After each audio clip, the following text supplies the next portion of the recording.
ید اللہ فوق ایدیہم، یہ جو بیعت رضوان ہوئی تو اس وقت کہا گیا کہ اللہ کا ہاتھ ان کے ہاتھ پر، جب وہ بیعت کر رہے تھے اس وقت ان کا، تو کیا اس سے مراد ید کا لفظ تو آیا ہے، فوری طور پہ جو اس کا ترجمہ آئے گا وہ تو ہاتھ ہی آئے گا، کیا ان کے ہاتھ پہ واقعی اللہ کا ہاتھ تھا؟ نہیں، اہل علم نے کہا کہ یہ ٹھیک نہیں ہے، لفظ تو یہی ہے لیکن اس سے مراد اللہ کی تائید اور اللہ کی قوت، کہ یہ جو جس بات پہ بیعت کر رہے ہیں اللہ کی تائید ہے اس کو، اللہ کی قوت ہے اس کو۔ یہ تفسیر ہے، اسے ہم تعبیل کہتے ہیں۔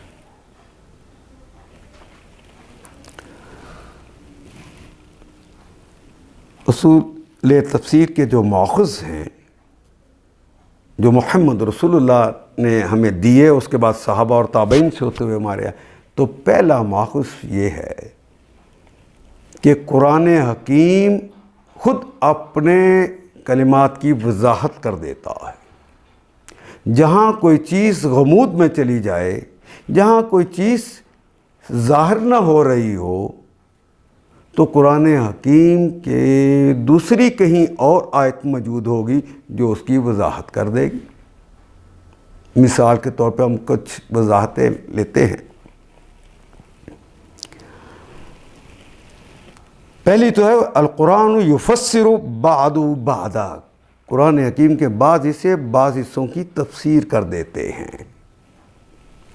مثال کے طور پہ پہلا ہی کلمہ جو ہم نے پڑھا ہے اہدنا الصراط المستقیم، سورہ فاتحہ کے اندر کم از کم 17 دفعہ تو روز پڑھتے ہیں نا اس کو، کم از کم، ورنہ زیادہ دفعہ پڑھتے ہیں۔ اہدنا الصراط المستقیم صراط الذین انعمت علیہم، یا اللہ ہمیں سیدھا راستہ دکھا دے اور ان لوگوں کا راستہ دکھا دے جن پر آپ نے انعام فرمایا۔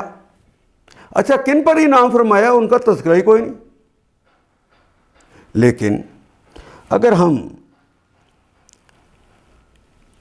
سورہ نساء کے اندر جاتے ہیں، اس کی آیت نمبر 69 کو پڑھتے ہیں تو پتہ چلتا ہے کہ فَأُولَئِكَ مَعَ الَّذِينَ أَنْعَمَ اللَّهُ عَلَيْهِمْ مِنَ النَّبِيِّينَ وَالصِّدِّيقِينَ وَالشُّهَدَاءِ وَالصَّالِحِينَ،